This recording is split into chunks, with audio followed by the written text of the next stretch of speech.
Salut, j'espère que tu vas bien. Bienvenue sur cette chaîne où on échange des trucs et astuces sur les véhicules radiocommandés. Aujourd'hui, on va parler d'un sujet qui n'est pas toujours évident quand on débute en RC, ce sont les beadlocks. Oui, parce qu'en anglais ça se prononce beadlocks, même si en français on a un peu pris l'habitude de dire bedlocks. Les beadlocks, qu'est-ce que c'est? Eh bien, ce sont des accessoires qui sont souvent utilisés dans des véhicules tels que les camions, les buggy et les crawlers. Ces beadlocks sont composés de trois parties. Premièrement, une bague qui va se mettre à l'intérieur de la roue et ensuite une partie extérieure qui est souvent composée de deux pièces qui vont venir se fixer ensemble pour maintenir fermement le pneu entre les trois pièces. Ces beadlocks présentent plusieurs avantages non négligeables par rapport aux autres styles de jantes, qu'elles soient collées ou pas collées.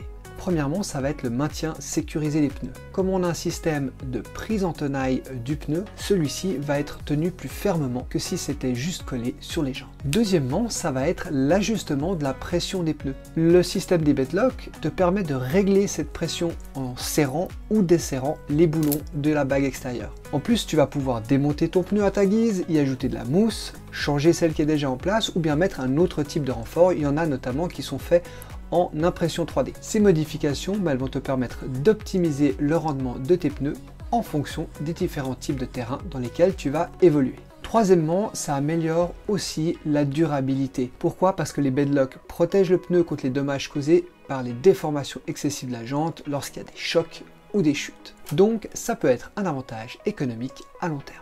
Quatrièmement, ça va être la polyvalence et les possibilités de personnalisation. Les beadlocks sont disponibles dans une variété de styles, de couleurs et de matériaux. Donc ça va te permettre de personnaliser ton véhicule RC comme tu le souhaites. Cinquièmement, ça va augmenter le poids des roues en fonction de l'alliage et puis de la bague que tu vas mettre à l'intérieur. Si c'est plus lourd que les roues initiales, ça va augmenter l'assise au sol, donc la stabilité, l'accroche des pneus et puis ça va aussi diminuer les risques de bascule dans les terrains escarpés. En revanche, comme toujours, quand tu mets du poids, ça va demander plus de force à ton moteur pour faire tourner ses roues plus lourdes. Donc attention, ça peut aussi influencer les performances dans certains cas. Sixièmement, contrairement aux jantes collées, tu peux changer tes pneus et garder les jantes sur le même véhicule ou inversement, garder les jantes et changer les pneus. Et puis finalement, ça t'évite de devoir mettre de la colle qui n'est pas toujours facile à mettre et encore moins à enlever. Parfois même, elle se décolle en pleine session, ce qui t'oblige à t'arrêter pour en remettre et attendre que ça sèche avant de pouvoir rouler à nouveau. C'est pas le cas avec les beadlocks. Alors, pour te montrer comment monter correctement et facilement des beadlocks, on va utiliser le TRX4M de chez Traxxas, puisque je viens de commander le kit de pneus et de beadlocks de chez Injora. Et au final, ça va nous donner ça. Au fait, ce kit existe dans plusieurs couleurs différentes. Alors si ça t'intéresse, n'hésite pas à cliquer sur le lien dans la description. Oui, c'est un lien sponsorisé. Ça permet de soutenir cette chaîne et puis toi, ça ne te coûte pas plus cher. Donc clique dessus, que ça soit pour ce kit ou pour acheter d'autres choses en ligne. Merci beaucoup. Alors, le système des beadlocks, comment est-ce que ça fonctionne? Eh bien, c'est très simple. Ton pneu, il a une corolle qui est ici. Elle a une forme creusée à l'intérieur, tu vois. Donc on a une partie fine sur le rebord et cette partie fine elle va venir se coincer entre la bague qu'on va mettre à l'intérieur du pneu et les deux parties extérieures qui vont venir serrer cette corolle contre la bague.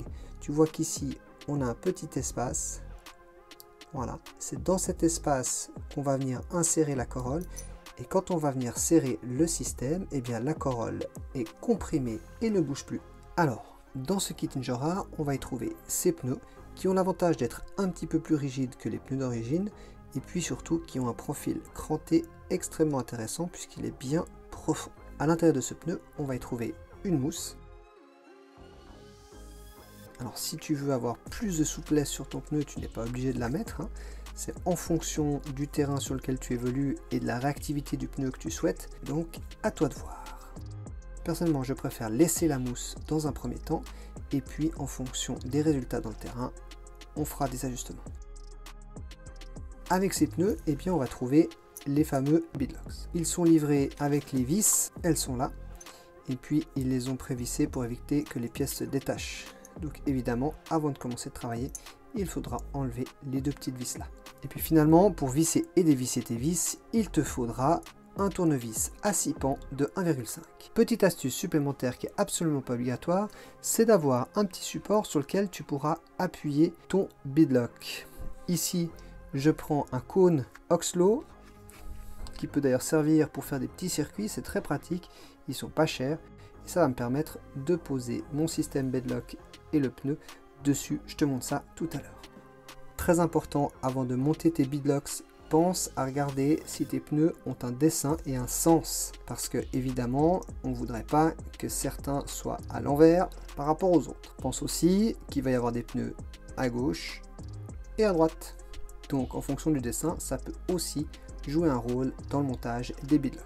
Alors pour commencer, on va dévisser les deux petites vis du bedlock. Pense à toujours prendre un petit récipient pour y mettre tes vis. Ici, c'est tout simplement un récipient à soya pour les sushis. Autre astuce, pense à magnétiser ton tournevis, ce qui fait que tu peux prendre tes vis plus facilement. Le bedlock, comme je t'ai expliqué, se compose de trois parties. La partie intérieure, qui est la bague qu'on va mettre à l'intérieur du pneu, et puis les parties extérieures, qui sont ces deux pièces qui viendront se fixer ensemble et pincer le pneu sur le système. Pour commencer le montage, eh bien, on va mettre la bague à l'intérieur du pneu. Quand tu l'insères, fais bien attention de ne pas écraser ta mousse, qu'elle reste bien en place et qu'elle ne soit pas déformée par la bague. Voilà, fais bien attention aussi que la petite corolle de caoutchouc de ton pneu passe par-dessus la bague. Et que ce soit bien régulier pour éviter une déformation du pneu. Voilà. Une fois que ça c'est fait, eh bien on va prendre la première pièce de notre bedlock. Ici c'est celle qui est à l'extérieur du véhicule mais qui sert aussi de support pour l'hexagone sur le moyeu. Donc, en général on met cette pièce là en premier et puis tu la glisses. Voilà. Et tu fais bien le tour en tirant légèrement sur le pneu, pas trop, parce que sinon tu sors le système, de manière à ce que la corolle du pneu vienne se glisser entre la pièce rouge que tu viens d'insérer et la bague qui est à l'intérieur. Regarde bien que ça soit régulier partout. Sur les gros pneus, même des fois, ça claque un petit peu, ça fait une sorte de clic quand ça se met en place. Voilà, on regarde que c'est bien régulier, ce qui est le cas ici. La petite astuce dont je te parlais tout à l'heure, eh bien, c'est de trouver un support qui est légèrement plus grand que le trou de ton pneu, comme ceci. Tu viens poser ton pneu par-dessus et tu appuies légèrement pour que la bague pousse vers le haut et que tu aies la corolle qui ressorte un peu. À ce moment-là, tu peux venir mettre ta pièce tranquillement et ça vient faciliter la mise en place. Alors là, sur ces pneus-là, il n'y a pas forcément besoin, tu l'as vu, ça se mettait facilement. Mais sur des gros pneus, parfois, ça peut t'aider la mise en place, surtout quand le caoutchouc du pneu est dur. Voilà, là, je refais ma petite technique de tirer légèrement sur les côtés pour mettre en place. Et une fois que c'est bon, eh bien, on va passer à l'étape suivante. Pour l'étape suivante, on s'assure toujours que la bague soit bien en place. On a vu, là, elle ressortait un peu, donc je la remets pour que la corolle soit positionnée dessus. Je peux reprendre mon support pour m'appuyer et tirer un peu et je vais venir la partie qui va servir à positionner les vis. Alors attention, parce qu'il faut que ça soit bien aligné avec les trous de l'autre partie, sinon tu vas le galérer. Alors sois bien attentif à le mettre en position. Après, si c'est pas totalement face, tu peux toujours venir travailler avec le tournevis pour y aligner correctement.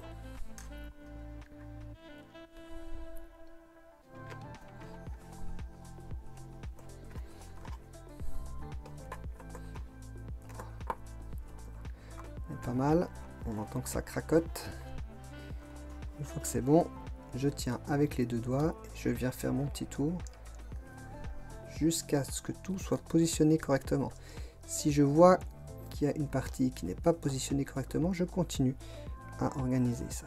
Donc là on voit par exemple ici la corolle elle est descendue, donc je tire un peu pour qu'elle remonte, tac, voilà, et là elle est en place. Ici on voit aussi qu'il y a un ajustement à faire. Voilà, je refais un petit tour.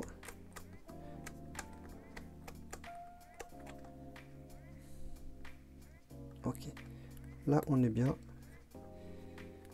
Au niveau des trous, on voit que c'est légèrement décalé. Donc je peux venir avec mon tournevis et puis faire un tout petit peu de jeu comme ça. Attention de ne pas abîmer les parties en métal, hein, évidemment. Mais jusqu'à ce que ça soit bien positionné, ce qui est le cas ici. Une fois que c'est bon, je vais venir préparer mes 5 vis pour pouvoir serrer les beadlocks. Alors, j'enfile une première vis que je vais serrer très légèrement juste pour accrocher. Je vais en mettre une deuxième à l'opposé de celle-ci. Alors ici on est sur 5, donc évidemment que c'est pas exactement en face, mais travailler de manière à ce que ce soit à l'opposé. Je la serre pas à fond non plus. Je vais venir placer les 5 vis. Alors on essaie toujours d'être le plus possible à l'opposé. Quand j'arrive à la dernière, eh bien évidemment je peux serrer un peu plus. Ne serre pas comme un fou, ça sert à rien. Tu vas forcer sur le pneu et là une fois que j'ai fait le tour, bah, je les serre. Si tu vois que tes vis ont tendance à se desserrer avec le roulage, et bien tu peux y mettre un petit peu de Loctite, comme ça, ça va consolider le tout. Et voilà, on est en place, c'est positionné. Voilà, on est au bout de cette vidéo, j'espère qu'elle t'a plu et surtout qu'elle t'a été utile. Comme d'habitude, n'hésite pas à la liker, la partager, à mettre des commentaires. Et puis si c'est pas déjà le cas, tu connais la chanson, pense à t'abonner. Allez, en attendant la prochaine vidéo, moi je te dis à bientôt. Ciao!